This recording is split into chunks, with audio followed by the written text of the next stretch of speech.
Tak já vás tady všichni pěkně vítám na dalším semináři pracovní skupiny pro sociální otázky. A dnešním tématem je tedy rodinná politika. Takže dovolte, abych představil naše dva přednášející. Je to paní doktorka Dana Hamplová, docentka, jsem mluvila, špatně, která tedy, jak jsem se dočetl z Wikipedie, pracuje v Psychologickém ústavu Akademie věd a na Západočeské univerzitě v Plzni, je to správně. A pan inženýr, pan Ota Hampl, který dělá poradce panu ministru Jurečkovi, ministrovi práce a sociálních věcí. Shoda příjmení je náhodná, takže ta rodinná politika není jaksi přednáška manželského páru, ale je to skutečně shoda. Takže takový rodinný čaj s medem tady přistál. Takže teďka by každý z přednášejících dělal svůj spíš kratší vstup, nebo řekněme 10-20 minut, a potom diskuze, jo, takže do té se tady doufám zapojíme všichni, ta diskuze by byla trošku řízená, pak by postupně se změnila v nějakou diskuzi, už řízenou méně, a na závěr vás všechny ještě rádi pozveme na občerstvení, který jsme tady pro vás objednali. Takže potom do té diskuze se nebojte všichni zapojit, všechny názory jsou vítány. Pak si dám slovo na Hamáčce. Děkuji. Nevím, jestli to budu potřebovat, ten mikrofon. Je to jako lepší, je to takový pohled. Vlastně já teďka mluvím bez něj, tak nevím, jako je, ono nás tady to lepší s mikrofonem, no. Je to větší pohled. Teďka je zapnuté. Teďka je zapnuté, jo. Tak, dobrý den. Já jsem chtěla začít tou informací, že Ota Hampl a já nejsme příbuzní, takže už to tady zaznělo, je to shoda čistě náhodná. A já se přiznám, že když jsem dostala pozvánku na tohleto setkání, tak jsem se trošku vyděsila. A na ten e-mail jsem raději rychle zapomněla. A potom mi telefonovalo Otto a říkal mi, no ale ty jsi neodpověděl na e-mail. A to už jsem jako, když jsem byla takhle vyzvaná, tak to se člověk už nemůže vymluvit. Tak jsem se o tom přemýšlela a řekla jsem si, že ono je to hrozně těžký téma. A samozřejmě mohli bychom se tady bavit o nějakých studiích, které ukazují to, že jestli tenhle nástroj funguje, tenhle nástroj nefunguje. Já si myslím, že to je něco, o čem se možná trošku bude víc, o čem se bude víc zabývat o to, když jsem dělala tuto prezentaci. A já bych se ale chtěla vrátit k takovým úplně, řekněme, filozofickým základům toho, když se bavíme o rodinné politice. A nazvala jsem to úskalí rodinné politiky, cíle, nástroje a kontext. A protože je to pro biskupskou konferenci, tak jsem tam vzala ty opláčky, to je takový tematický. Tak vlastně otázka, ta úplně nejzákladnější, kterou bychom si měli položit, je, co je cílem rodinné politiky. A já si myslím, že ve veřejném prostoru si nejsem vědomá toho, že by takováhle otázka zazněla. Vždycky se mluví o důležitosti, mluví se o důležitosti různých sociálních politik, ale vlastně my se musíme nějakým způsobem rozhodnout, co vlastně chceme tou politikou dosáhnout. A je to důležité, protože různý typy politik můžou mít různé dopady a ty dopady můžou být někdy protikladný. Takže jako do jisté míry vlastně ta základní otázka, co chceme docílit, je důležitá. Ta současná diskuze veřejná je dominovaná v podstatě externími cíli. Zaměstnanost, harmonizace rodiny a práce a do jisté míry v tomto ohledu je člověk braný jako ta jednotka na tom pracovním trhu, kterou je potřeba nějakým způsobem reprodukovat, zajistit a podobně, ale vlastně ta hlavní role je to, aby člověk mohl pracovat a rodina je něco, co je jakoby po straně. Druhý velký téma, které se neustále jakoby ozývá, je udržitelnost důchodového systému. A v tomhle případě je vždycky důraz na úhradnou plodnost. A tam se to jako počítá kusy. Potřebujeme víc dětí, protože potřebujeme mít udržitelný důchodový systém. A vím, že teďka řeknu něco trošku kontroverzního vůči tady o tobě, ale já se přiznám, že si myslím, že já si nejsem úplně jistá tím, že vysoká plodnost je řešení toho důchodového systému. A to z několika důvodů. Jednak je to vlastně taková trošku pyramida, jakože neustále bychom museli mít vlastně víc a víc těch dětí a přece jenom se na tu zemi možná jako je třeba 20 miliard, ale až budeme na těch 50 miliardách, tak by to byl problém, ale hlavně právě to, co se tady během té diskuze, je otázka prostě toho pracovního trhu. A my vlastně vůbec nevíme, jak bude vypadat a kolik bude potřeba lidí za dalších 20 let na to. Jakože my to vlastně počítáme, že teďka máme na jednoho produktivního člověka, nebo na jednoho důchodce 2 produktivní lidi, ale možná prostě ten pracovní trh bude vypadat tak, že vlastně to bude stačit v budoucnosti. To je jedna věc. A druhá věc je to, že mi vždycky přišlo takový trochu absurdní, když se viděla ty diskuze třeba v Jižní Evropě, kde se mluvilo o tom jako nízká plodnost a udržitelný důchodový systém a byla tam 40% nezaměstnanost mladých lidí. A já jsem si říkala, jako, jaká je to vlastně jako, co si musí myslet ty lidi, kteří prostě jsou nezaměstnaní. Nemůžou najít práci. Řada těch lidí, vím, že třeba na univerzitách pracovala zadarmo, jenom proto, aby měla nějakou praxi. A třeba 5 let nedostávali plat a žili jejich rodiče. A zároveň jim ten stát říká, že je potřeba mít děti, aby jako byl zajištěný lidi na pracovním trhu. Takže takto jsem v tomhle tam trošičku skeptická. Ale i kdyby to tak fungovalo, tak je otázka, jestli to má být vlastně tou motivací té rodinné politiky, nebo jestli je to nějaký externí cíl. No a potom, co možná nebude vypadat jako úplně externí cíl, ale podle mě je to skoro nejnebezpečnější externí cíl, je to, že se vlastně jakoby rodina vnímá primárně jako nějaký nástroj uspokojení potřeb dospělých členů. A já se k tomu dostanu víc, ono to souvisí myslím si, s mnohem silnějšími nebo hlubšími sociálními změnami. Ale v podstatě to dítě, partnerský vztah, je to všechno, co slouží na uspokojení člověka, ale přesně řečeno, potom jsou i jiné nástroje, které mohou uspokojit nějaké jako vnitřní potřeby. A je otázka, jestli lze vlastně jakoby druhé lidi vnímat primárně jako nástroj uspokojení vlastních potřeb, a jestli to potom nevede k nějakým patologiím, nestabilitám a podobně. V podstatě naprostá většina z těch standardních nástrojů rodinné politiky se obrací k těmhletěm jakoby základním věcem. Mít vysokou plodnost, abychom měli udržitelný důchodový systém, nějakým způsobem zajistit péči o malé děti, aby matky mohly jít co nejdřív do práce, zajistit, aby byla tady ten jakoby nasycený ten pracovní trh, případně nějaké formy, tak aby, aby to měli jako rodiče vlastně aby se naplnily potřeby rodičů, aby měli případně tolik dětí, kolik chtějí, nebo aby když se rozvedou, tak aby měli všichni prostě přístup k dětem a vlastně, aby to ty děti, aby to ty rodiče nějakým způsobem neomezovalo v jejich možnostech. Je zajímavé to, že jako v těch diskuzích úplně mizí já to tak vnímám, že mizí taková ta podle mě úplně základní věc a to, že rodina byla až do nedávna považovaná za základní reprodukční jednotku společnosti. A to nejenom biologickou, to chci zdůraznit, není to jen o počtu dětí, ale v podstatě kulturní a sociální. A toho nelze dosáhnout bez 2 faktorů. A to je prostě stabilita té rodiny a solidarita. A z tohohle hlediska vlastně počty narozených dětí nemusí být měřítkem úspěšnosti. Můžou, ale nemusí. Protože pokud budeme mít společnost, kde bude vysoká plodnost, protože ženy za svůj život budou mít 5 partnerů a s každým si přijíždí nové dítě, tak bude mít vysokou plodnost, ale nutně to jako nepovede, řekněme, k nějakým, nepovede to podle mě úplně k zdravým formám reprodukce té společnosti. Takže to je potřeba si dávat pozor a myslím si, že třeba jeden čas byla poměrně, se dával za vzor Švédsko, ale ta jejich vysoká plodnost byla do určité míry daná právě 3. dětmi v těch opakovaných sňatcích. Takže to je otázka taky, jestli vlastně to je to, co chceme. A potom otázka, kterou si kladu a ke které se dostanu blíž, jestli vlastně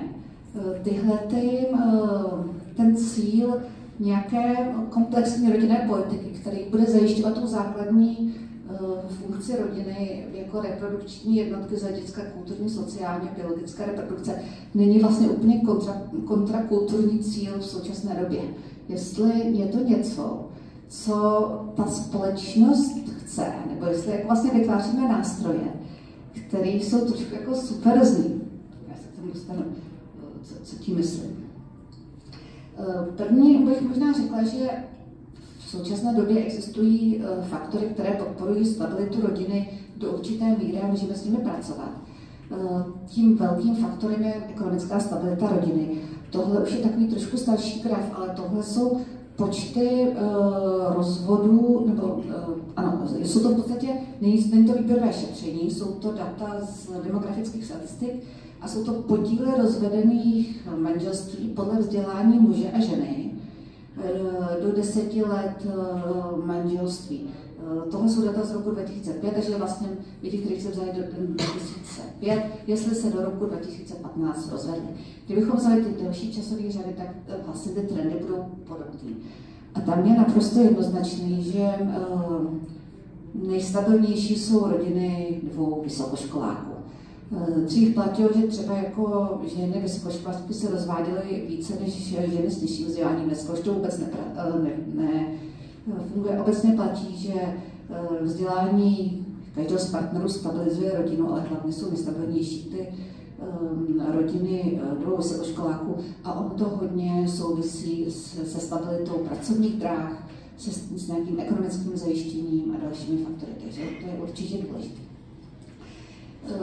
Ty další, řekněme, faktory už jsou možná trošku kontrakulturní v tom smyslu, že určitě důležitým faktorem je pracovní trh mužů. A já si myslím, že třeba ta vysoká nemanželská plodnost, když řeknu vysoká nemanželská plodnost mezi ženami s vyučeným nebo se základním vzděláním, je daná právě pracovním trhem těch mužů v těchto skupinách. Prostě oni nedovedou tu rodinu zajistit. A když mluvím o vysoké nemanželské plodnosti, tak se bavíme o přibližně 80% dětí, které se rodí mimo manželský vztah. V podstatě už je to normou, spíše jakoby výjimkou být seznaný. Další, co už je možná trošku kontroverznější otázka rozvodové legislativy, které to samozřejmě může, rozvodová legislativa může přispět ke stabilitě rodiny, ale nevím, jestli to je něco, co zrovna jako v té české společnosti by bylo úplně, jako se dalo diskutovat jako reálný nástroj. A potom, co je možná trošku jako pozitivní, je manželství. Obecně platí, že sezdané páry jsou vždycky stabilnější než nesezdané páry, a to i ty nesezdané páry s dětmi. Já tady nebudu rozebírat ty důvody, proč tomu je, ale je to velmi jako dobře zdokumentovaný fakt a je dobře zdokumentované to, že manželství, která vznikají přímo bez té zkušební doby, jsou stabilnější než manželství, kde ty lidi spolu žijí nějakou dobu na zkoušku. Řekněme, tohle to jsou takové ty standardní nástroje, ale otázka, jako dovedou určitě nějakým způsobem ovlivnit stabilitu, podpořit stabilitu manželství. Ale my žijeme v nějakém kontextu a to, co je vlastně jakoby tím největším problémem podle mě úspěšnosti rodinné politiky, je to, že možná, že pro většinu společnosti vlastně představa nějaké stabilní rodiny není už tím jakoby úplně jednoznačně pozitivním cílem. V tom smyslu, že všichni se shodnou na to, že lidi by měli být šťastní. Ale když se začne mluvit o tom, že by se měla podporovat stabilita rodiny, tak hodně často se začne, já to jako vnímám z toho akademického prostředí, vždycky vytahovat nějaký důkaz nebo příklad patologie. No jo, a ten muž prostě, on tu ženu umlátil k smrti a tak přece nemůžeme jako ty ženy nutit s těma násilníkama. Což je určitě pravda. Ale už to samo o sobě jakoby vlastně nastavuje tu atmosféru, že rodina je možná něco patologického, my musíme dávat těm lidem šanci z toho uniknout. A potom vlastně tam i jakoby podle mě kulturně čím dál tím víc vnímáno to, že závazek a povinnost, něco, co nevyvěrá z vás, je vlastně taky jako trochu patologické. Prostě zůstat s někým, protože s ním mám děti a považuji to za povinnost, je vlastně znakem toho, že nejsem dostatečně odvážný člověk a nedovedu se nějakým způsobem si vybudovat tu osobní svobodu.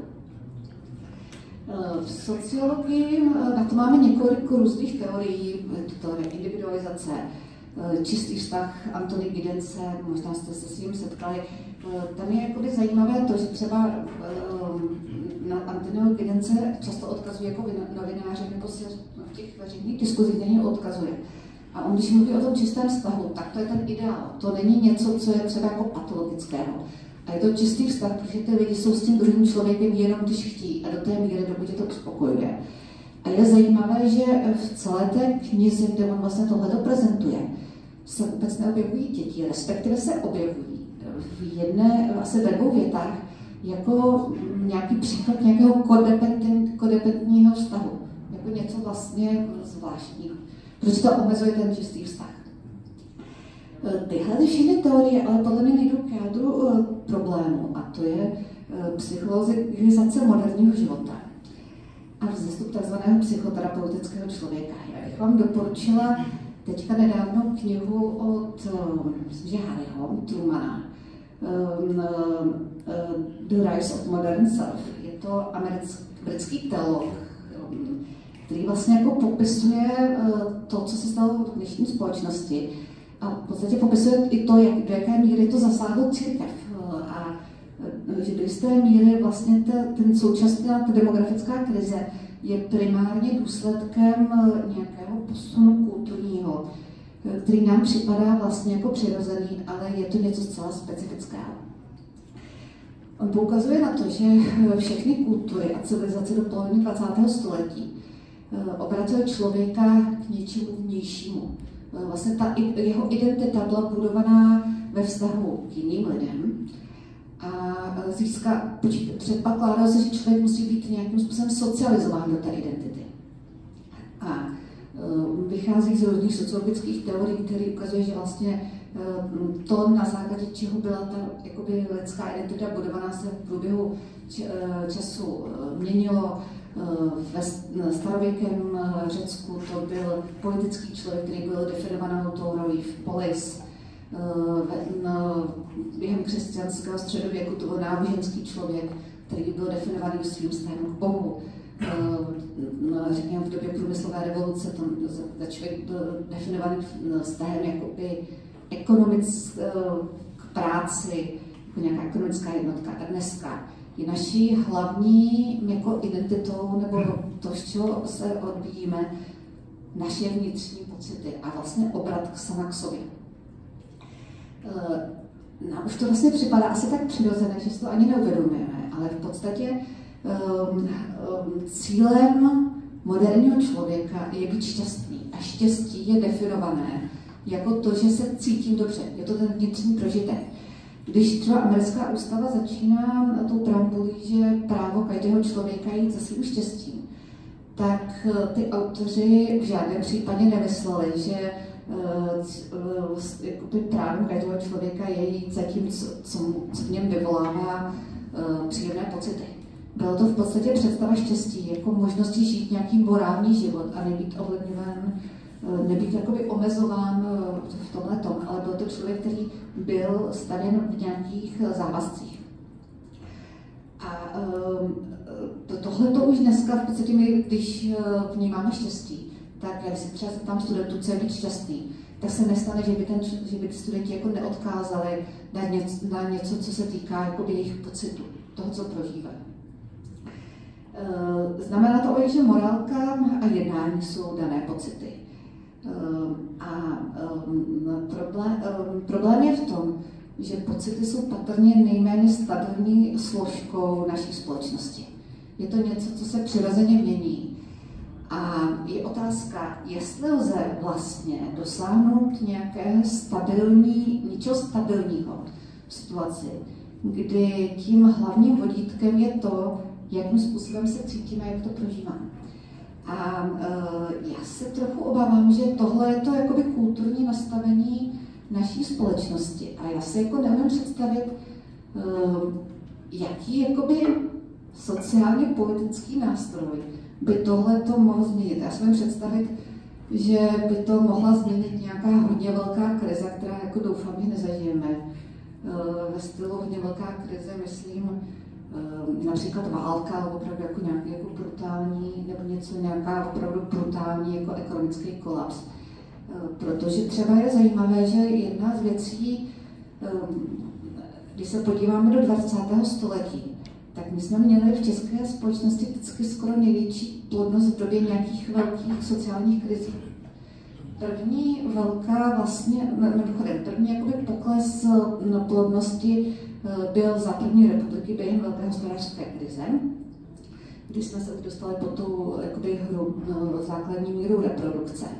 Ale potom paradoxně poměrně velký jakoby nárůst plodnosti byl během protektorátu.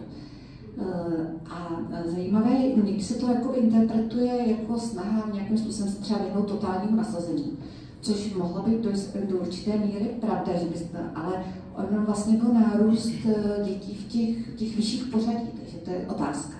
A druhá velká vlna byly vlastně ty Husákovy děti během normalizace. A ono to zase bylo o tom, že ta česká společnost je velmi často v době krize najednou začne jakoby semkne kolem rodin a začne si prostě budovat ty své zahrádky. A dneska se to vnímá jako vlastně způsob kolaborace. Prostě ty lidi, místo toho, aby byli politicky aktivní, tak by prostě začali jít na ty chaty a tam jako nadávali se sousedama na režim. Ale v podstatě je to nějaká taková, jako řekl bych, hobbitovská, ale zároveň pozitivní jako možná vlastnost toho, že prostě lidi Češi, když jsou v krizi, tak najednou začnou si budovat tu svou rodinnou jednotku. Je to taky trochu kontroverzní, ale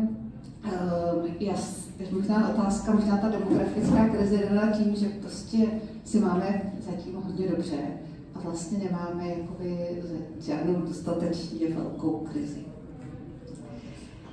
Možná podstatné je to, že ještě bych chtěla říct na závěr takový nějaký obrat do sebe sama a to, že míru všeho jsou mý pocity a to, jestli jsem šťastný. Tak ale my stejně prostě nemůžeme existovat bez toho, aby nám tu naši identitu potvrzovali jiní lidé. Takže to není o tom, že nebudou vztahy, ale budou to o tom, že ty vztahy jsou vlastně nestabilní. A ani to není vnímané jako něco nutně negativního. Tak tohle je takový můj velmi obecný teoretický rámec. Já myslím, že o to byl překvapivý, protože neukazuju grafy a různé věci, které obvykle mám ráda, ale já jsem si říkala, že možná na takovouhle jakoby diskuzní skupinku je lepší, diskuzní fórum, je lepší vlastně si položit ty úplně základní otázky toho, co chceme tou politikou dosáhnout a jestli je to vlastně to, co chceme dosáhnout, možný mimo nějaké specifické enklávy kulturně kontrarevolučních konzervativních skupin.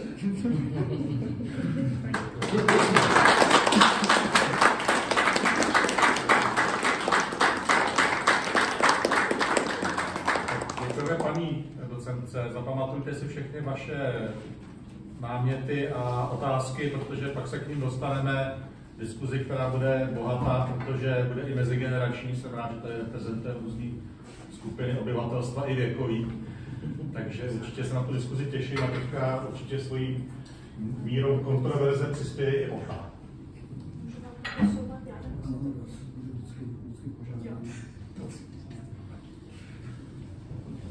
Tak teď to mám zapnuté, ano, slyšíte mě? Když ještě.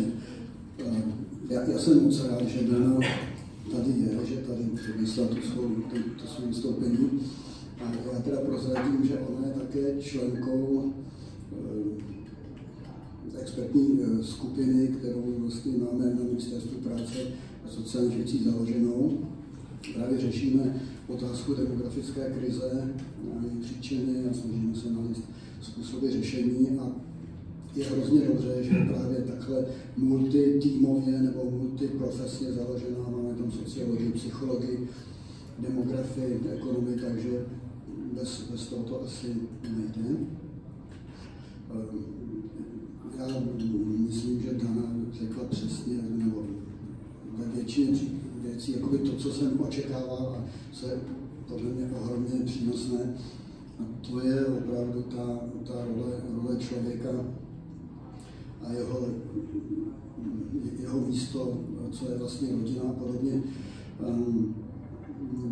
Já teda bych možná na to i ještě, než se pustím úplně do toho svého, tak zareagoval, protože v této přednášce to nemám, ale v té předchozí jsem to trošku zmiňoval.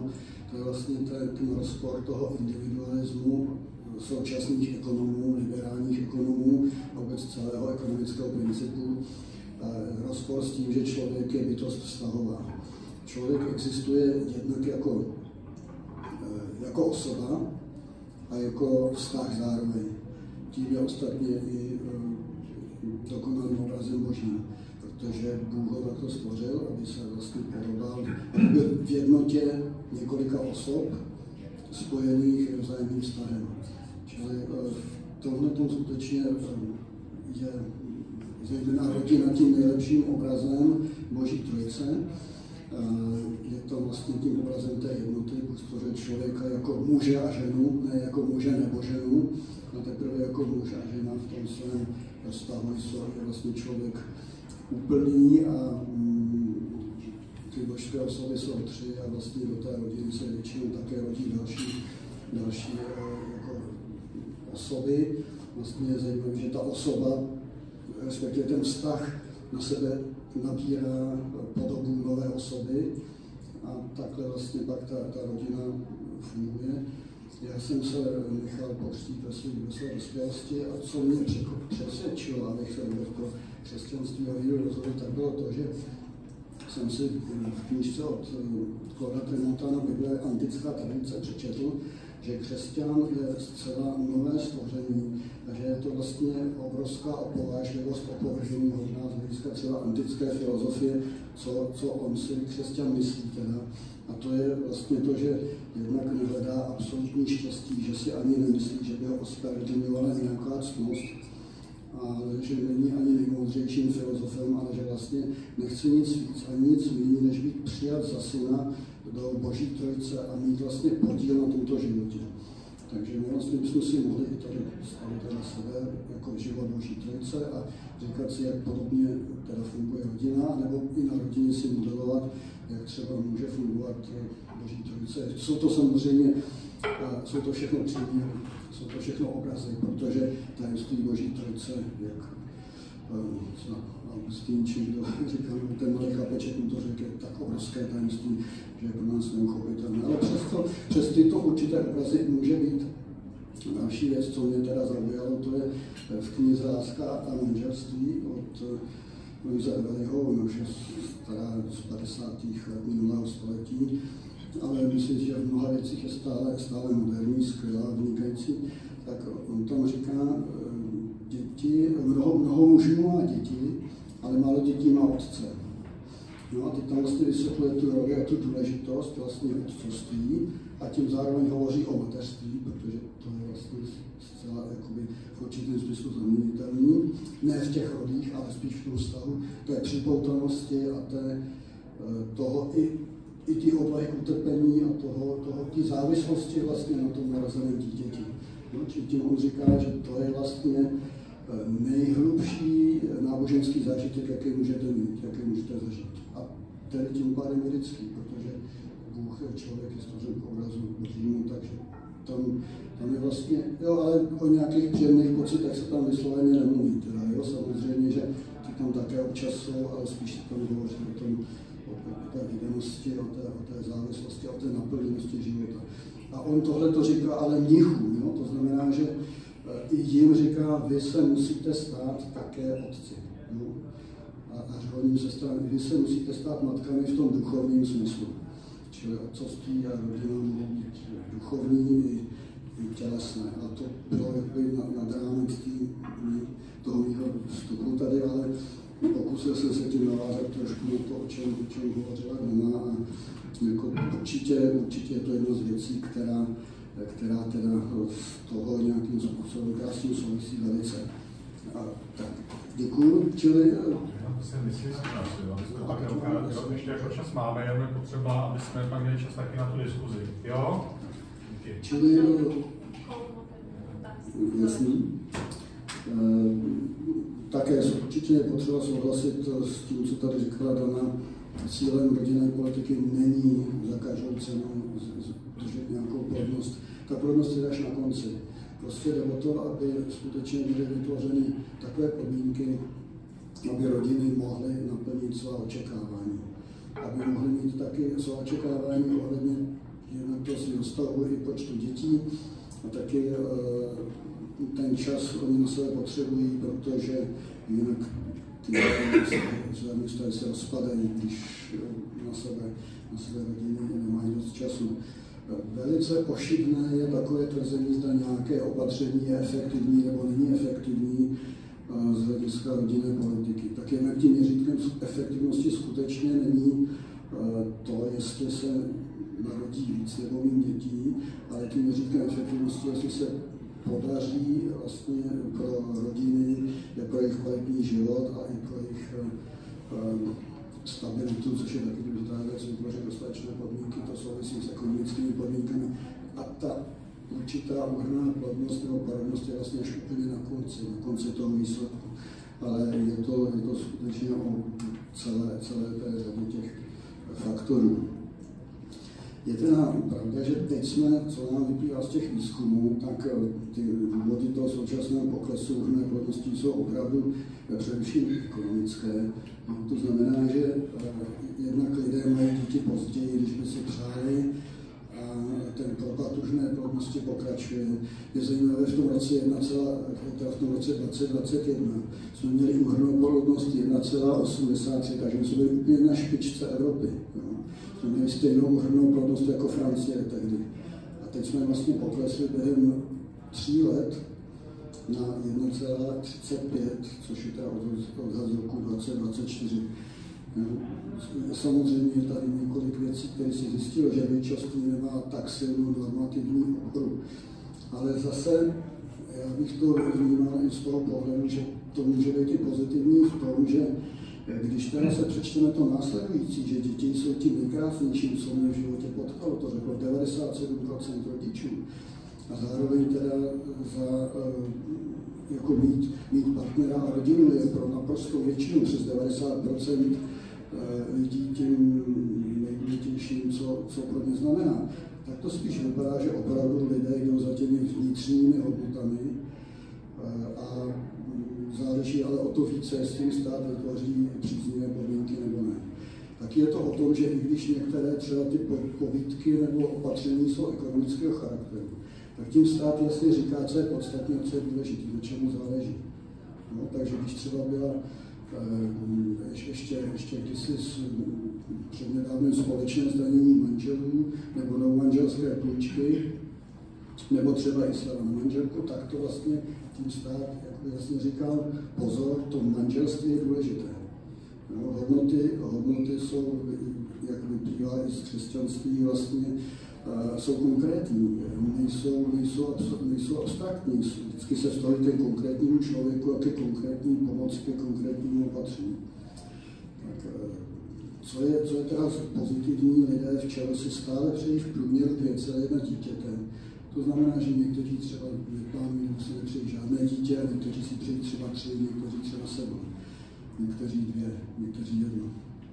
Ale plánují už 1,8 a reálně nakonec mají 1,35. Takže vlastně ta realita právních ekonomických podmínek je nutí prostě už omezovat ty svoje představy, ty plány a ten dopad je takový, jaký vidíme. No, tady vidíte asi ty věci na tom snímku. Příčiny poklesu plodnosti v čele je hlavně finanční nejistota z 55%, nedostupné bydlení 26%, a to je zase finanční záležitost. Když máte peníze, máte i byt, nemáte problém. Pracovní ambice tvoří nějakých 18%, osobní souhlas 17%. Bych poprosil další snímek. Tak a teďka vlastně já se to pokusím nejdřív dát nějaké shrnutí a pak ještě budu povídat, než mi Tomáš řekne, že už mi vypršel čas a že budeme debatovat nad tím. Co je hrozně důležité, tak je vůbec shrnout a jako ocenit ekonomickou funkci rodiny. Teď za téhleté vlády se podařilo udělat celá řada jako skutečně prorodinných opatření, ale přesto teda není nějakým způsobem více ta ekonomická funkce rodiny oceněna, i když je to součástí strategie rodinné politiky. No. Co je podstatné, je potřeba rozlišit rodinnou politiku a sociální politiku. Ta rodinná politika, to je už určitá, pardon, ta sociální politika, to je určitá otázka nějaké horizontální spravedlnosti nebo horizontální solidarity. To je solidarita mezi chudými a bohatými, bez rozdílu na to, jestli žijou v rodině nebo jsou sami nebo jakkoliv. Ale co je zásadní, tak pro rodinu, a teď se pardon omlouvám, měl jsem na mysli vertikální spravedlnost, vertikální solidaritu, ale rodinná politika musí řešit horizontální spravedlnost, to znamená vlastně situaci ve stejně příjmových kategoriích. Tak co se vlastně stane, když se narodí dítě, jakým způsobem se pak ta rodina propadá třeba o několik příjmových kategorií níže, což se tady ve skutečnosti děje. A mohlo by to být řešeno prostřednictvím určitého způsobu zdanění. Takže to je jedna z důležitých věcí. Pak zásadní význam je význam rodin s více dětmi. Je zcela logické, že někdo prostě nemá žádné dítě, někdo má jedno dítě. To jsou naprosto různé životní osudy.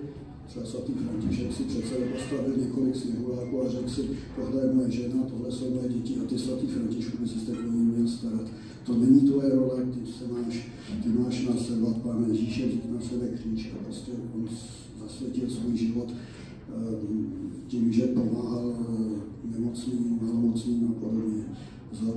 Založil řád a to byly vlastně nakonec určitým způsobem jeho děti. Nechat rodičů vydělané peníze, to je další věc. Prostě my rodinu nechápeme vůbec jako ekonomický subjekt, jako ekonomickou jednotku. Prostě od rodin se očekává, že dodají na pracovní trh vychované děti, budoucí generaci a jak se to stane, vlastně stát moc nezajímá. No, to, že to stojí spoustu nákladů, spoustu peněz, spoustu práce, to tam stát nějakým způsobem příliš nezohlední. Vychovat dítě dneska stojí 4 miliony zhruba, jo? Když to velmi zjednodušíme. Samozřejmě, že ono stojí víc, tím víc, čím vyšší máte plat a čím víc berete. Protože tak to ve skutečnosti je, jednak je to doložené statisticky a vlastně a lidi to i tak dělají běžně, každý chce dopřát svým dětem stejnou životní úroveň a hlavně vzdělání, jako má sám, nebo případně vyšší, ale má to dělat i se zákonem, vlastně občanský zákoník toto rodičům ukládá. A zároveň by bylo tedy dobré, a na to jsem upozornil, se zaměřit nejlépe třeba na ty daňové slevy, to znamená na to ponechat prostě ty vydělané peníze. A zároveň, a to se bavíme o rodinné politice, teď neřešíme sociální politiku, to znamená pomoc potřebným, pomoc těm chudším a tak dále, kde zase naopak jsou velmi vhodné různé sociální dávky a podobně. Tak, a je dobré vlastně tím, když se třeba ta rodinná politika nastaví podobně jako ve Francii, co se týče slevy na daních, nebo jak u nás byla až do roku 1993, kdy vlastně se platily daně včetně pojistného dohromady, jako jednotná daň ze mzdy a procenticky byly slevy, tak samozřejmě tyto nástroje reagovaly automaticky na vývoj trhu, na vývoj mezd a nebyly vystavené nějakému politickému vlastně tlaku v tomto nebo politickým různým prioritám.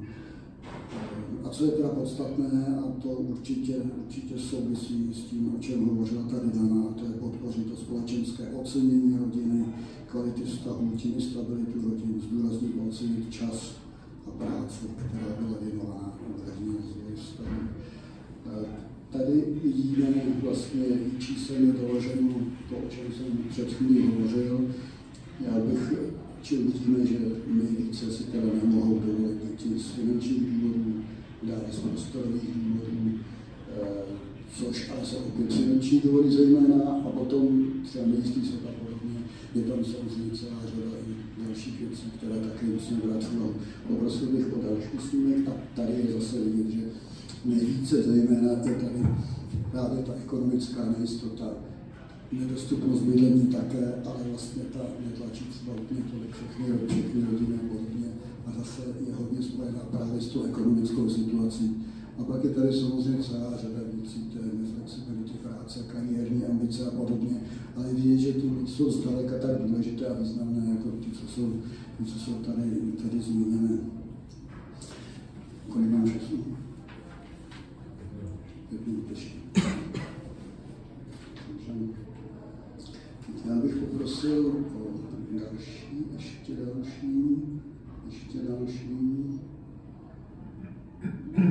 ještě tak tady. Tady je vlastně celá řada paralel, které nějakým způsobem sehrály určitou roli jednak v ekonomice a jednak také v úhrnné plodnosti. Tak my jsme viděli obrovský propad úhrnné plodnosti v 90. letech minulého století. A to bylo právě jednak změnou systému, vzrostly obrovským způsobem náklady, příležitosti a zároveň také byla velká inflace v té době. A stát tohleto nějakým způsobem dorovnával poměrně slušně až do té doby, než nastala právě ta velká změna daňových podmínek v tom roce 1993, kdy vlastně z daní bylo vyčleněno sociální a zdravotní pojištění a to už zůstalo pro všechny stejné bez ohledu na děti.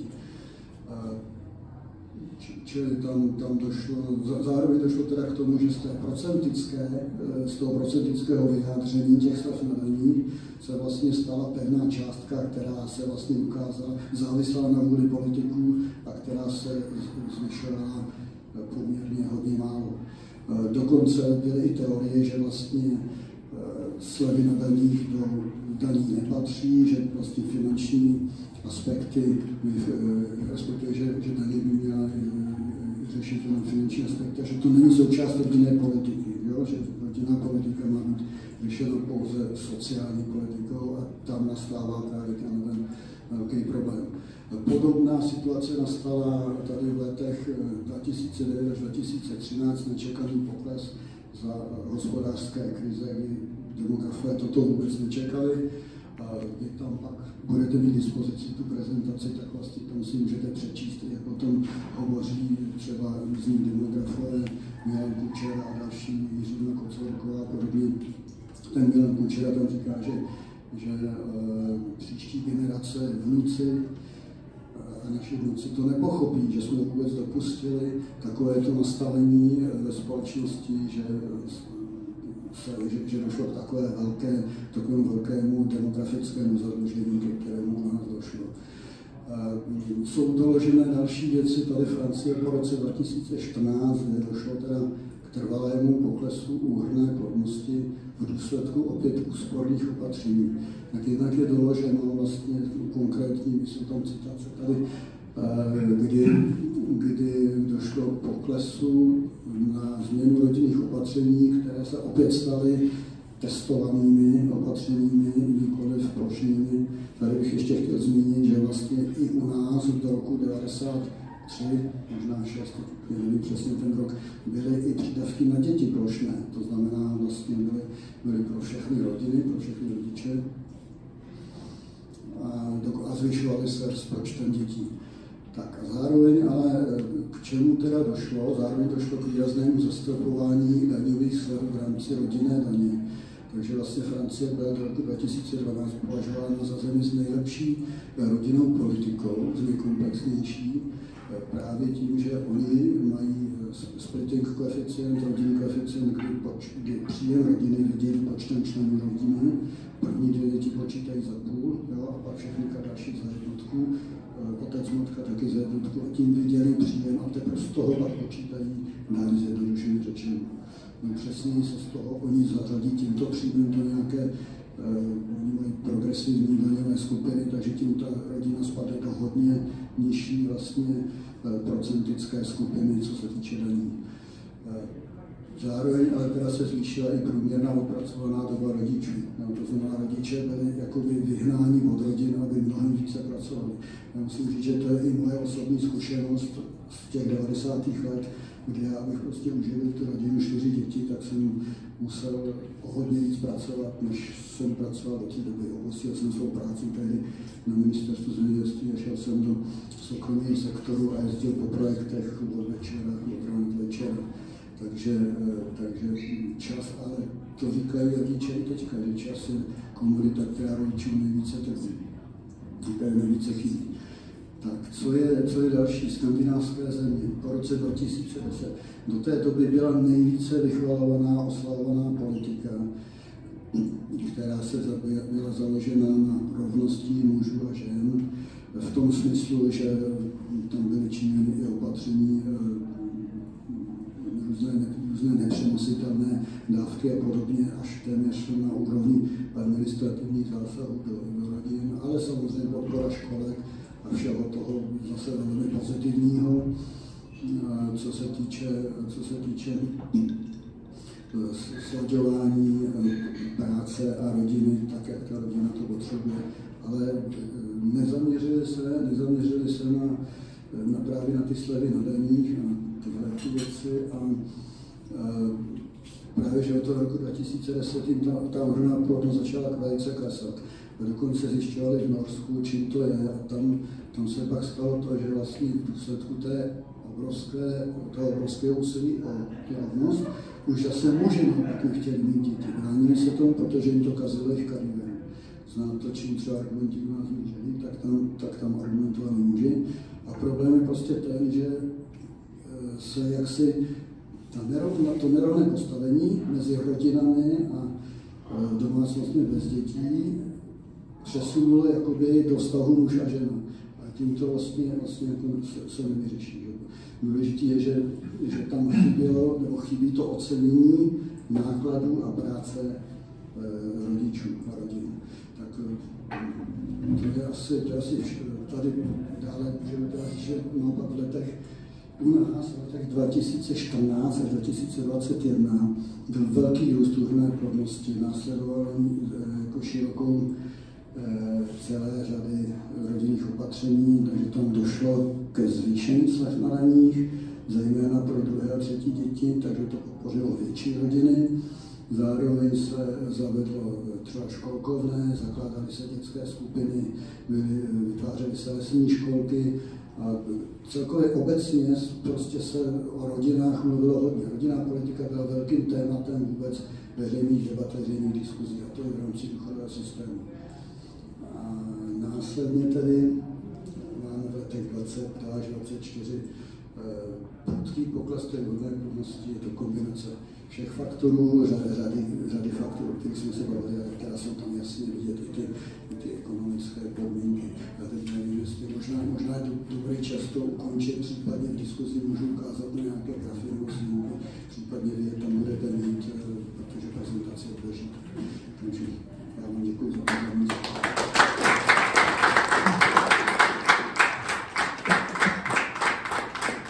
Takže děkuji moc oběma přednášejícím. A teďka tady byly otevřeny nějaké otázky, které třeba můžou být kontroverzní napříč generacemi, nebo někteří z nás tady třeba mají děti, někteří z nás platili daně teďka, někteří naopak jako to posloucháte zase z takové perspektivy úplně jiný, tak třeba se nám ta diskuze nějak podaří otevřít. Takže já se zeptám, kdo by chtěl se první přihlásit do diskuze. Tak nikdo se nehlásí, takže Jakub a pak Honza a všichni ostatní. Jo, moc děkuji teda oběma. Je to teda taky shoda na tom, že ty faktory hlavní jsou teda ekonomické, anebo teda spíš ty kulturní. Tady se mi zdálo, jestli tam není nějak, možná i s váma trošku jako odlišnost pohledu. Otaz zdůrazňoval ty ekonomické jednoznačně, paní docentka zdůrazňovala i s ohledem na tu literaturu, ty kulturní. Já si myslím, že oni hrajou roli oboje. Myslím si, že ten současný prudký pokles plodnosti, který jako nemá, v podstatě na úrovni 90. let, akorát to přišlo, nebylo to postupně, ale opravdu během 3 let se přestali rodit děti. To asi nelze vysvětlit hodnotovou změnou. Hodnoty se prostě nezmění za 3 roky, takže to si myslím, že je jasně prostě daný poklesem životní úrovně rodin v tomto. Ale máme tady nějaké obecnější trendy. A já bych ještě možná řekla jednu věc, když se bavíme o demografické jakoby té krizi, tak se hodně často mluví o Evropě, že Evropa se nereprodukuje. Ale on se v podstatě nereprodukuje celý svět s výjimkou subsaharské Afriky. Je potřeba si uvědomit, že dokonce je velká část arabského světa už je jako buď na hranici nebo pod hranicí prostě reprodukce. Skoro celá jihovýchodní Asie, Jižní Amerika, takže to není jako něco, co by prostě bylo specifiku pro Evropu. Jasně si mě pro Evropu to trápí kvůli tomu důchodovému systému průběžnému. Zemí důchodový systém to vlastně neřeší, protože prostě jako vlastně je to tam řekněme trošku takový darwinovský víc. Ale třeba v Číně, když uvolnili tu politiku jednoho dítěte, tak všichni předpokládali, že se začne rodit víc dětí. A ukázalo se, že ono se prostě nerodí víc dětí. Když naopak teďka vlastně jsou, jakoby se snaží pozbuzovat a taky různou jako sociální politiku, aby se rodilo víc dětí. A to se myslím, že je potom součástí nějakých jakoby kulturních trendů. A je tady ještě jeden faktor, který v tom vůbec nezazněl, který si myslím, že jako vysvětluje, proč v té subsaharské Africe se ještě ty děti rodí, jinde ne. A to je dětská úmrtnost. Rodiče se chovají úplně jinak, pokud automaticky předpokládají, že děti, které mají, se dožijí dospělosti. My bychom si měli uvědomit, že ještě na začátku 20. století se 20 dětí zemřelo do 5 let věku. A v podstatě úmrtí dětí bylo úplně jako, já nechci říct to normálně, bylo to prostě součástí života, s čím se člověk musel vyrovnávat. A když jste měli děti, tak byste vlastně nevěděli, kolik dětí jakoby, se dožije dospělosti. A to si myslím, že je prostě jako kulturní faktor, který je celosvětový, a ta subsaharská Afrika má pořád jako opravdu masovou 30% úmrtnost lidskou, takže v podstatě je to ten faktor. A myslím si, že až tam začne klesat lidská úmrtnost, že je subsaharská Afrika výrazně sníží jako počet.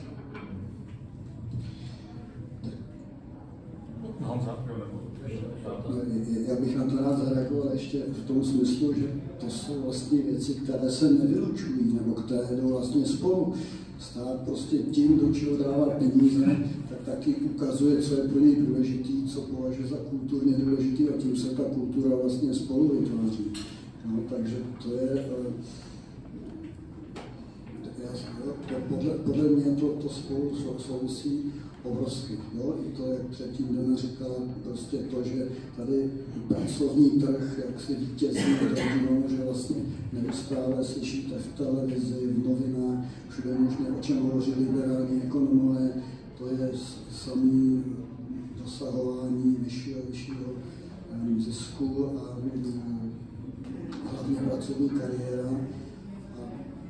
Málo slyšíte o tom, jak je vlastně důležitá rodina, jak je důležitý vlastně vztah, jak je důležité otcovství, mateřství, co to vlastně znamená. My tady slyšíme třeba pojem zapojování otců do rodiny. To je pro mě příšerný slovo. Já nechci být zapojovaný.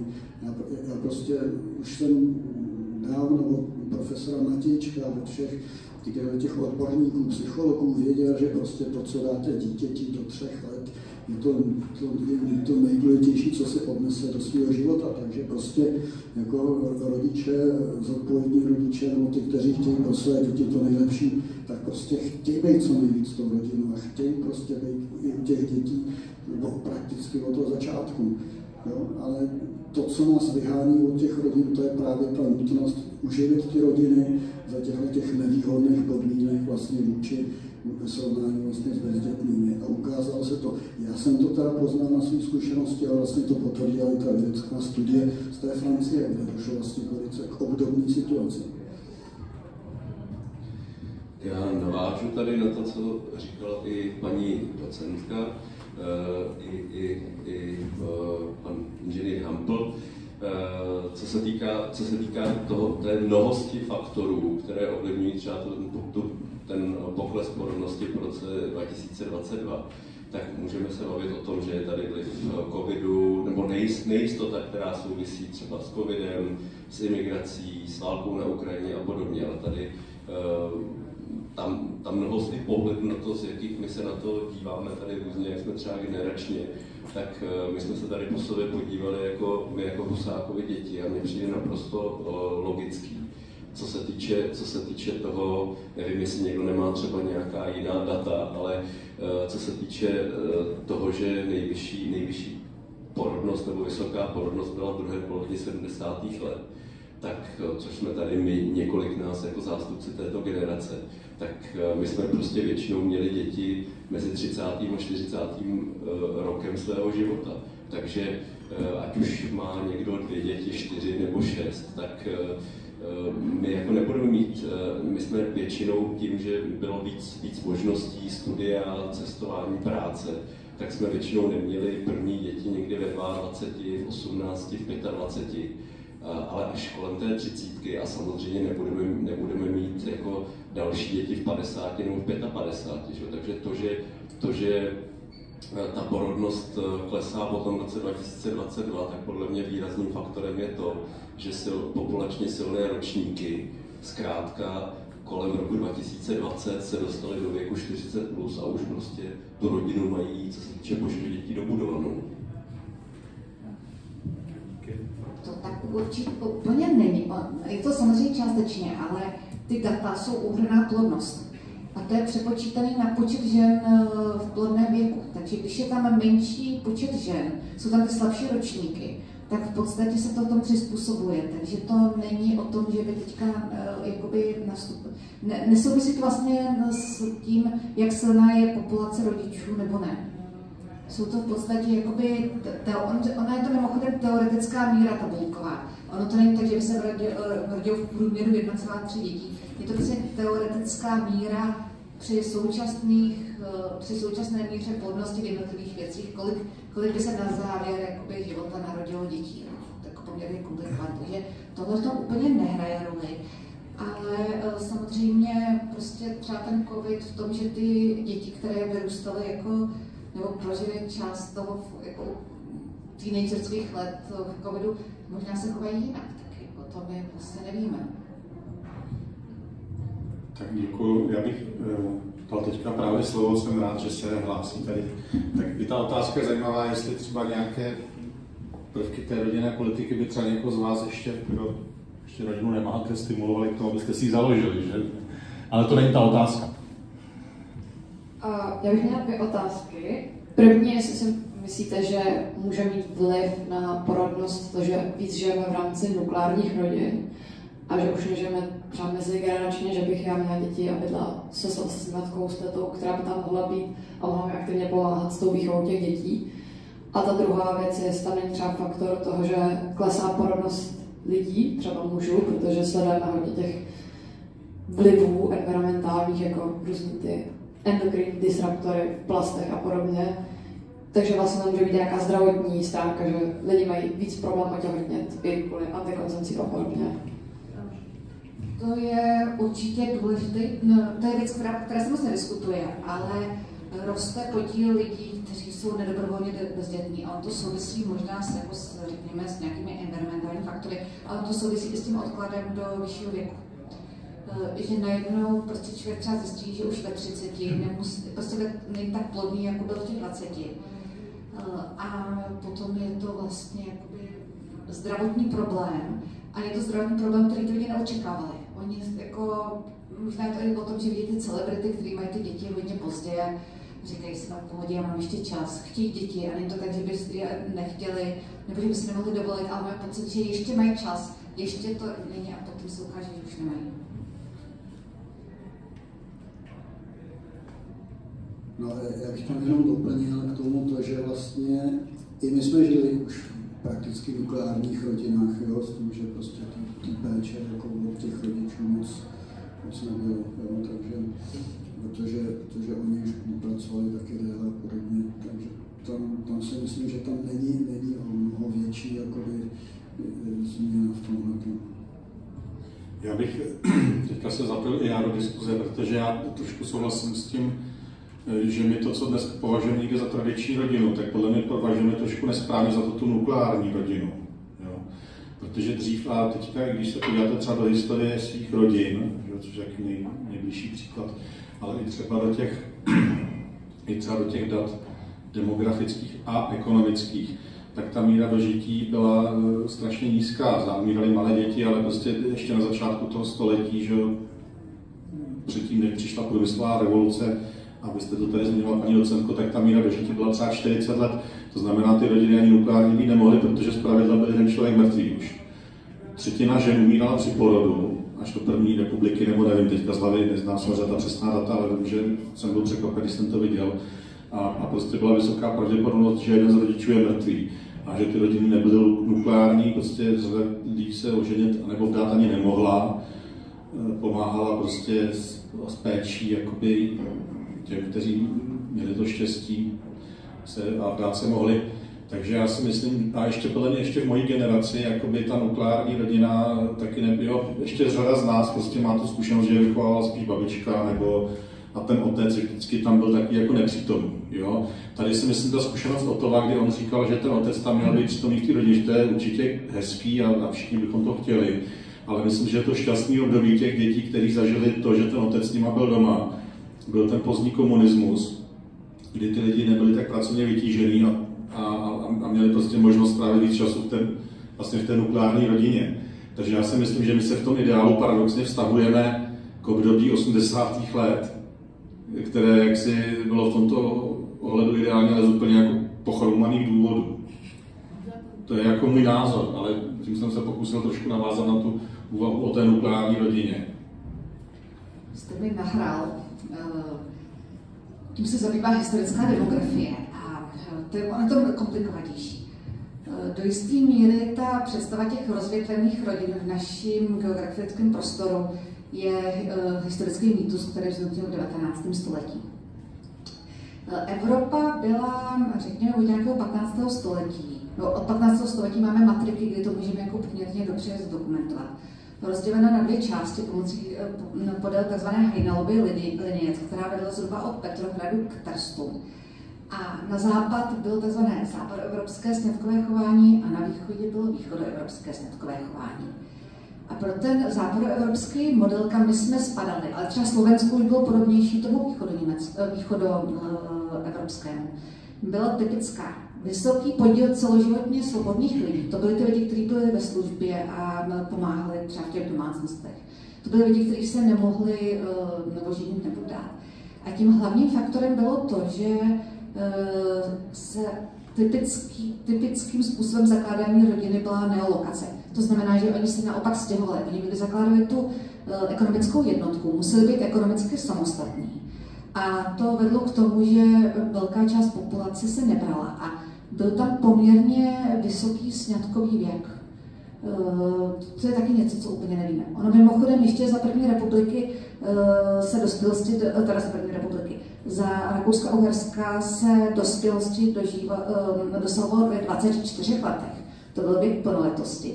A když se chtěl někdo oženit nebo dát dříve, tak musel mít svolení rodičů. Nebylo to úplně jednoduché. A v podstatě my jsme se během komunismu přesunuli k tomu východoevropskému sňatkovému chování. Téměř univerzální sňatečnost a velmi nízký věk vstupu do manželství, mnohem nižší, než byl za první republiky nebo v 19. století. A ty diskuze v 90. letech o tom poklesu plodnosti bylo, že je to vlastně normální, protože my se vracíme k tomu našemu tradičnímu chování relativně pozdních sňatků, ale právě těch jakoby nukleárních rodin a toho zakládání rodiny mimo domácnost rodičů. Zatímco ve východní Evropě nebo v jižní Evropě bylo typické to, že synové vlastně zůstávali v rodině svých otců a s tou manželkou a díky tomu se mohli vlastně ženit a vdávat mnohem dříve, protože nebyly tak ekonomicky závislé. Ono to taky mimochodem, takový ty Rice a podobně, na vejmenku, to byly prostě případy toho, že ten vlastně ty rodiče odešli do důchodu a přidali ten statek předali tomu člověku, který začal jakoby hospodařit a byla tam nějaká smlouva mezi nimi, byl to nějaký důchodový systém. Oni žili jakoby na tom statku, ale vlastně už taky měli nějakým způsobem třeba jako oddělené bydlení. A zajímavé je i to, že se tam muselo jako stanovovat to, kolik dostanou dřeva, kolik dostanou brambor, a bylo to vlastně jako smluvně vázané. Abychom si trošku neidealizovali to, jak všichni se měli dřív rádi. Ne, to jsem teda, pardon, technicky, já jsem to jako si nechtěl, jo, ale spíš, že ta rodina, tak jak ji dneska známe, nebo ke které se vztahujeme jako otec, matka, děti, že to není ten model, jako, prostě, že ten model byl prostě tak, že někdo byl na výjimku, někdo tam žil na tom statku, byly tam nějaké děti, prostě byly tam nějaké tety, a že to bylo to pojetí té rodiny, ne? Jako, že to nebylo nic ideálního, ale my se spíš jako k ideálu vztahujeme k tomu modelu novýmu. Ta plná rodina, že ten otec přítomný doma. Jestli můžu k tomu komentář, ale spíš to bylo asi na těch vesnicích mnohem více než třeba v městech. Jo. Tam už došlo asi k úplnému zpřetrhání těch vazeb, nebo jako spíš toho společného bydlení. Jinak teda, že tam ještě potřeba říct, že vlastně v těch 90. letech u nás skutečně došlo k tomu, že se posouval ten věk narození toho prvního dítěte. A tím se teda snižovala ta odhrná plodnost, ale vlastně ty děti pak už se nenarodily, velká část. To je jako ten průšvih, že zhruba se dá odhadnout, že přes 1 milion dětí, nebo vlastně i vícenačka se jako nenarodilo, jo, díky tomuhle tomu. Takže v tom je asi ten velký problém. Tak, kolega Aleška. Děkuji, já bych se zeptal pana doktora. Tady zaznělo, že jste nějak v kontaktu s ministrem Jurečkou, tak jestli, když ho spravíte tady o těch věcech, jak na to reaguje, případně jak chystá vůbec vláda nějaké opatření, aby zvrátila tady ten pokles?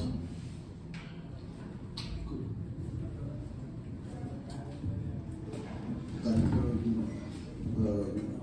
samozřejmě ta situace nebyla vůbec nějak jako jednoduchá v tom smyslu, do čeho teda tahle ta vláda přišla. Jo. Vláda třeba měla jako určitý, nebo v rámci programového prohlášení měla nadefinované třeba slevy na daních, daňové prázdniny dokonce pro rodiny s 3 více dětmi nebo pro rodiny s dětmi v zásadě do 3 let věku.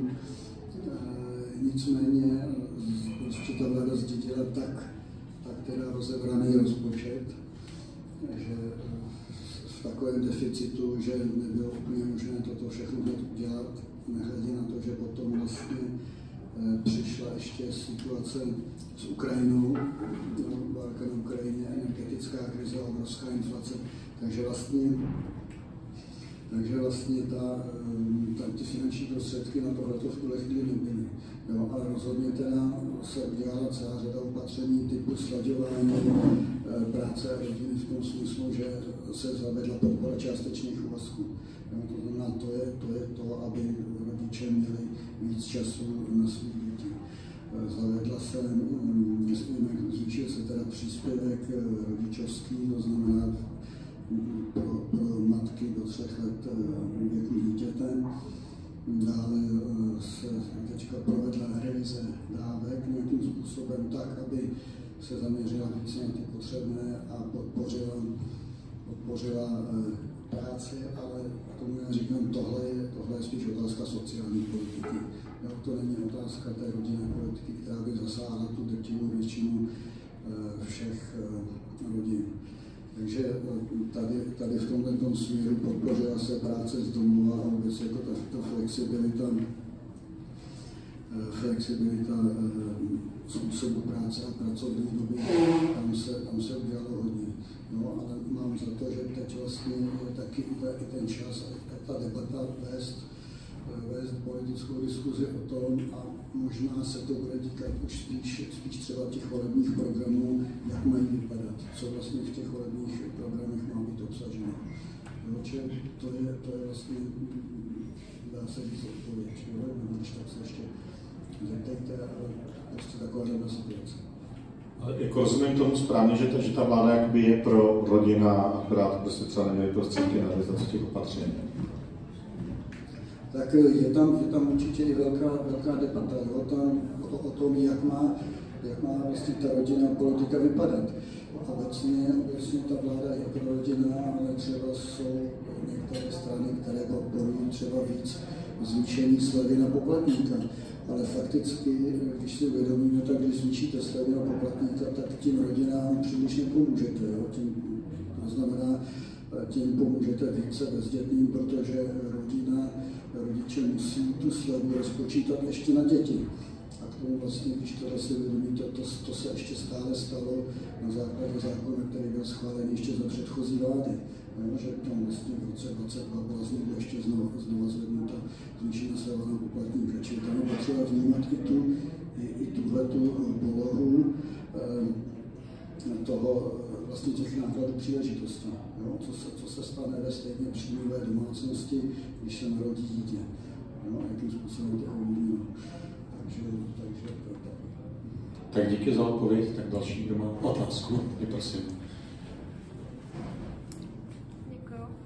No, já mám jenom jednu otázku. Já jsem se chtěla zeptat, když jsme se bavili o tom čase, že lidi nemají že si lidi myslí, že mají čas, tak jaký je podle vás nejlepší čas a jak na to tu rodinu začít v podstatě jako budovat? Protože mi přijde, že většina mladších lidí, jako já třeba, 18 plus, takhle, tak oni se hrozně bojí si ty děti udělat dřív z toho důvodu, že se bojí, že to nezvládnou, tak podle, jaký na to máte názor? To je taková i mezigenerační otázka. To je taková otázka spíš pro nějakého lékaře, pokud to jako zajímá vás z tohohle hlediska. On se ten průměrný věk matky posouvá se nahoru. Mimochodem ještě jako nejsme na stejně, jako jsme ještě pořád něco níž než v západní Evropě, takže já jsem to nechtěla říct jako tak dramaticky, aby to jako vypadalo, že když 18 nebudete mít dítě, že když ho nebudete mít nikdy. Já asi bych na to nechtěla odpovídat, ale je samozřejmě jasný, že jako příliš brzký vstup do manželství je spojený třeba s vyšší rozvodovostí. Takže to jako není úplně dobrý, ale zase to jako individuální, tak já vlastně na to nechci vůbec odpovídat. Taky určitě se připojuju k tomu, že je to naprosto individuální. A kolika se zženil o to? Tak právě jsem chtěl něco takového říct. Tak ještě ve svých 25 letech jsem uvažoval o tom, že budu františkánským mnichem, což se teda potom změnilo. A ženil jsem se ve svých 28 letech. Ovšem má žena byla hrozně mladá, ty bylo 23, takže to je rozdíl. A pak teda měla poměrně, my jsme měli poměrně rychle po sobě 4 děti, takže asi po prvním roce jsme měli vlastně rok posledně jsme měli 2 děti, pak rok a půl další a rok a půl další, takže jsme měli ty děti poměrně rychle. Zase na druhou stranu maminka mojí ženy měla první dítě v 35 a měla 5 dětí nakonec, takže to se dá zvládnout, ale možná už to bylo hodně jakoby pozdě, že jo, takže lékařské určitě doporučováno jako dříve, ale co je zásadní věc, tak je potřeba k tomu mít toho partnera, že jo. Jestli opravdu za prvé je to ta moje cesta a za druhý prostě být v té správné společnosti, kde si člověk najde toho svého partnera. To je asi naše dítě naštěstí teda si je našli ve skautu, takže to vypadá zatím dobře. Už jsou teda dospělí všichni a já jsem 6násobný dědeček.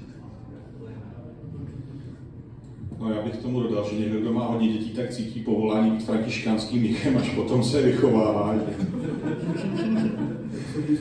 Ale já bych možná dám z toho.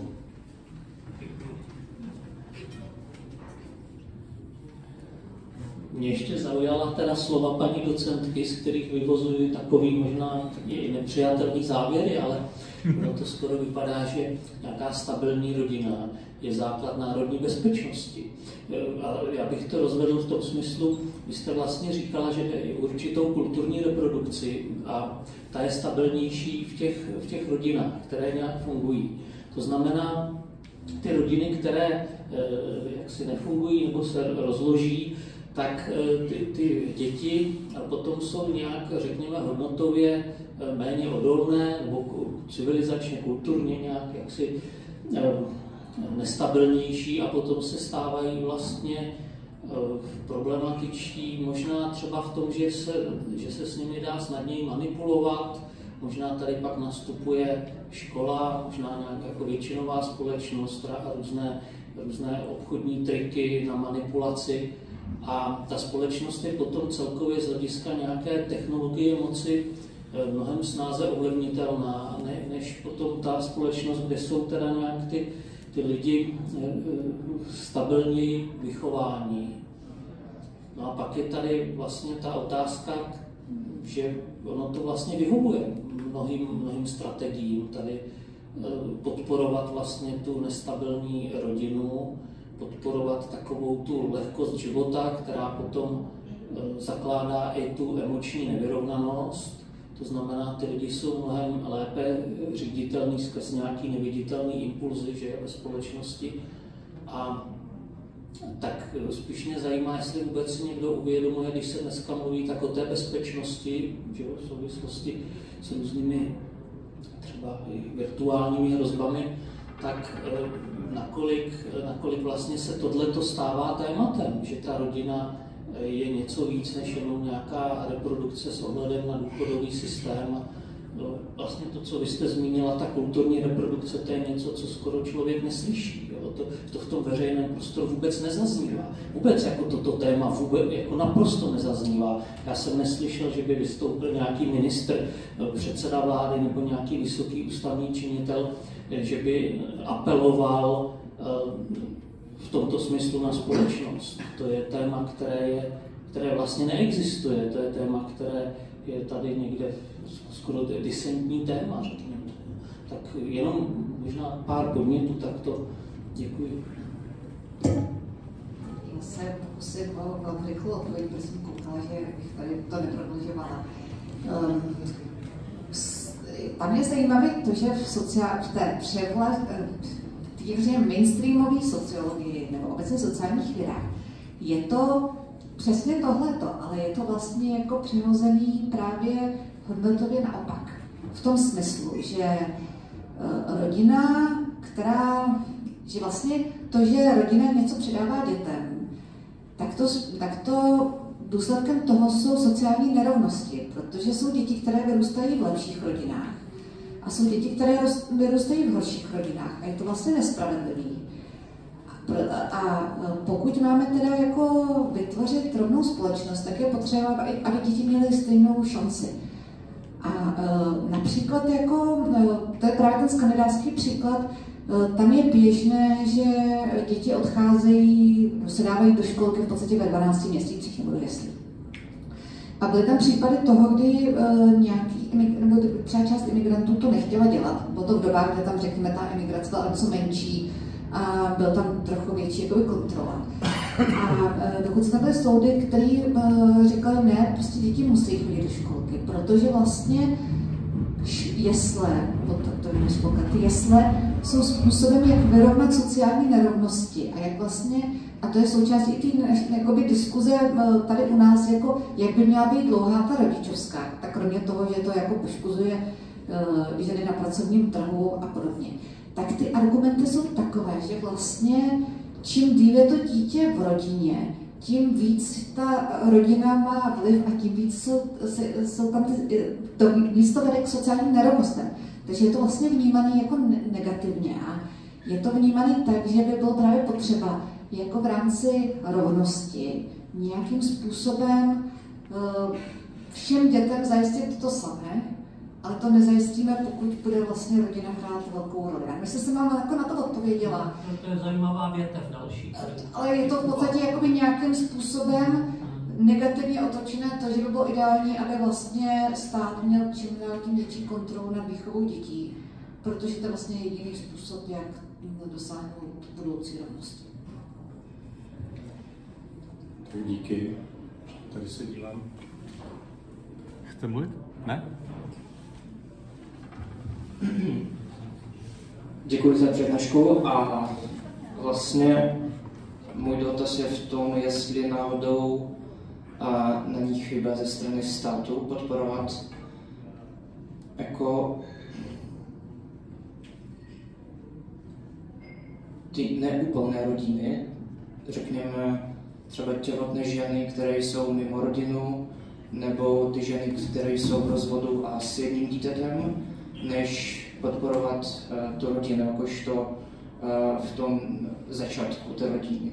Takže zdá se, že ta podpora té rodiny není dostatečná a ta podpora těch rodin, které jsou jako rodinou na půl, řekněme, tak ta je příliš podporou. A jestli to nezpůsobuje a působí tak, že prostě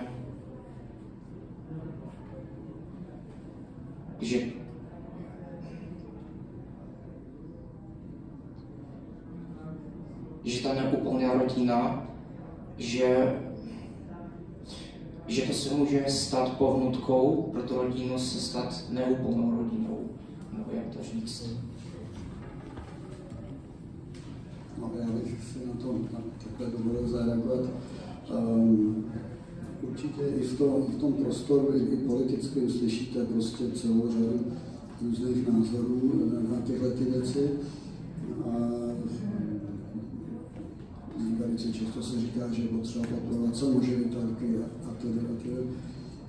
Samozřejmě, že z hlediska sociální politiky, a to je právě to rozlišení, tohle je ten sociální aspekt a samozřejmě, že všechny rodiny, které jsou v těchto jakýchkoliv kritických situacích, je potřeba nějakým způsobem podpořit a pomáhat jim. To je v Biblii, že je potřeba pomáhat sirotkům a vdovám a tedy.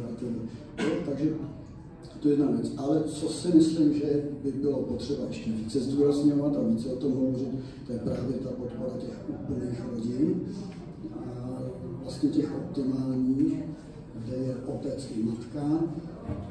Jsou na to skvělé publikace. Třeba Chvála Trapková, muž a žena v rodině, kde dokládá vlastně ze své psychoterapeutické praxe důležitost toho, aby ta rodina vytvářela celkovou jako biologickou, sociální, psychologickou linku. To je to, co zmiňovala taky Dana na začátku. A je potřeba to vnímat i z hlediska toho ekonomického, že je potřeba je podporovat takovéto rodiny, protože je to opravdu kvůli ohledně té stability, kvality vztahu a podobně. Takže ano, tady si myslím, že má ten stát pořád ještě rezervy. Já bych na to ještě zareagovala jednu věc. Myslím, když se dávno měli projekt na mimomanželskou plodnost v ústavu před mnoha lety. A právě jedna z těch otázek, která byla, je to, proč se rodí nemanželské děti především jako v těch chudých, no v těch ženám s nízkým vzděláním, severní Čechy a řekněme takové regiony, které úplně neprosperují. A jedna z těch hypotéz, já myslím, že částečně potvrzená, je to, že v těch nejchudších vrstvách se to v podstatě vyplatilo. A ten stát nějakým způsobem učil ty lidi, že se vyplatí se nevzít, protože potom ta žena, když bude samoživitelkou, dostane větší dávky. Ale ono se to vyplatilo jenom těm chudým motelům, ne všem. A my jsme tehdy volali na správu sociálního zabezpečení a bavili jsme se tam s nějakými pracovnicemi a oni řekli tomu účelová nesezdaná soužití a říkali, ano, my víme, že to funguje, ale ty kontroly by byly dražší, než vyplácet ty dávky. Takže my to vlastně neřešíme. Ale problém je v tom, že vlastně to do jisté míry vystrkovalo otce z rodiny, protože právě u těch žen s nízkým vzděláním je i vysoký podíl dětí, které se rodí, že nemají zapsaného otce v rodném listě. A to je věc, o které se nemluví. Tak se často předpokládá mimomanželská plodnost, prostě tak ty lidi se neberou, jsou to moderní páry. Ale když není tam zapsaný otec v rodném listě. To neznamená, že tam není, ale samozřejmě ono se potom mnohem z nás odchází, když vlastně nejste ani jako legálním otcem té rodiny. Tak děkuju. Tak teďka ještě bych to viděl tak na 2 dotazy. Mám tady 2 přihlášené. Ještě si rozmyslete a pak ta diskuze se pomalu přeleje jakoby do té neformální části tam směrem k tomu občerstvení, které už tam bylo přeneseno. Takže já jsem rád, že jsme se zapojili do diskuze skoro všichni. Někdy tak kolem roku 2015 zavedly tehdejší vlády Maďarska, Polska, no, v případě Maďarska ještě současná vláda. Tehdejší vlády Maďarska a Polska sérii prorodinných politik, finančních opatření, od kterých samozřejmě bylo řečeno, že rodinná politika není jenom od toho, aby zvyšovala tu plodnost, ale třeba v tom Polsku to hodně pomohlo třeba s dětskou chudobou. Ale spousta lidí se od toho stejně slibovala zvýšení toho počtu dětí. A když se na to tak nějak podívám agregátně tam na počet dětí, tak tam byl nějaký menší nárůst a teď se zdá, že se vrací do té celoevropské normy. Tak teď, když už nad těma politikama v podstatě trošku dosedá prach, tak mně to přišlo jako docela zajímavý přirozený experiment, tak nevím, do jaké míry jste to sledovali vy. Tak co se můžeme například naučit z hlediska toho policy makingu od tady těch dvou pokusů? Zajímavá otázka, my jsme se tam trošku připravili vlastně, protože tady vedle sedící kolegyně slečna Ženka Straková, tak na to téma psala dokonce diplomku, takže měla na to referát naší přípravné. Tak jestli chceš na to reagovat, o to můžu dát slovo i Lidě. No, můžeme reagovat oba, tak dáme Chceš něco říct? To trošku jsem na tebe vybafl, ale protože to vím, že jsi na to psala tu diplomku, jo, takže... Tak já jenom stručně zareaguju. Já jsem teda na to psala diplomku, jak už říkal Tomáš, ale už je to teda roka půl zpátky nebo 2, že už teda nepamatuju si úplně detaily.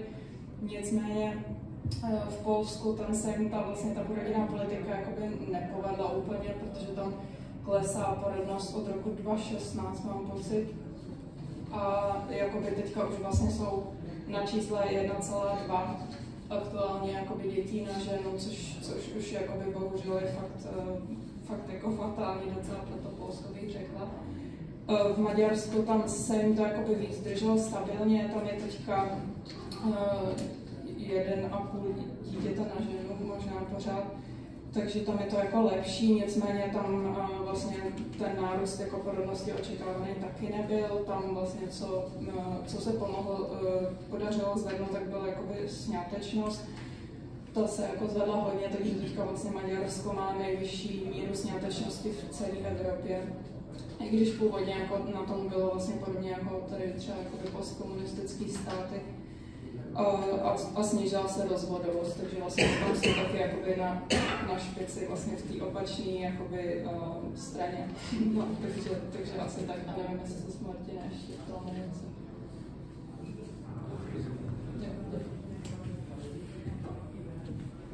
No, já bych tam k tomu možná ještě doplnil několik věcí. Já si myslím, že v tom, takto Polsko to je hodně specifická věc, to fakt nevím, co se tam děje a vždycky je to vlastně o tom, že jedno jediné opatření nevyřeší všechno, takže bylo opravdu potřeba zkoumat, jaký tam jsou všechny ty ostatní podmínky, jo, pro rodinu. Co se týče toho Maďarska, tak tam to opravdu jako zapůsobilo, že ta porodnost šla poměrně nahoru. A když se teďka na to podíváme, ono to pak začalo taky stagnovat teďka v těch letech nepříznivých, ale zdá se, že oni mají stále vyšší úhradovou plodnost než my, protože oni nespadli asi na těch 1,35 nebo kolik my máme. Ale to já nevím, nemám asi úplně přesně to číslo. Nebo možná jsem zjišťoval z té statistiky, takže zdá se, že mají vyšší, ale nevím, nakolik to bude třeba ještě to číslo potvrzený.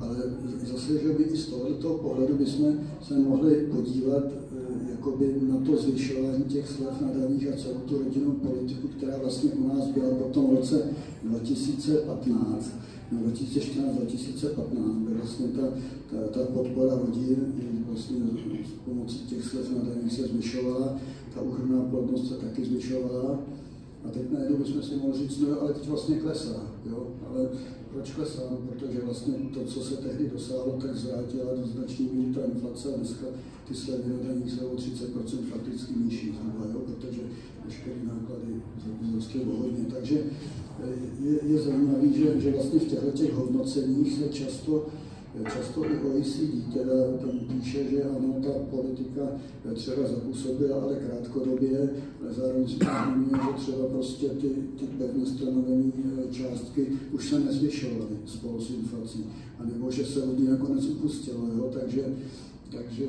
to opravdu asi potřeba být v tom opatrný a dívat se na celý ten komplex těch opatření.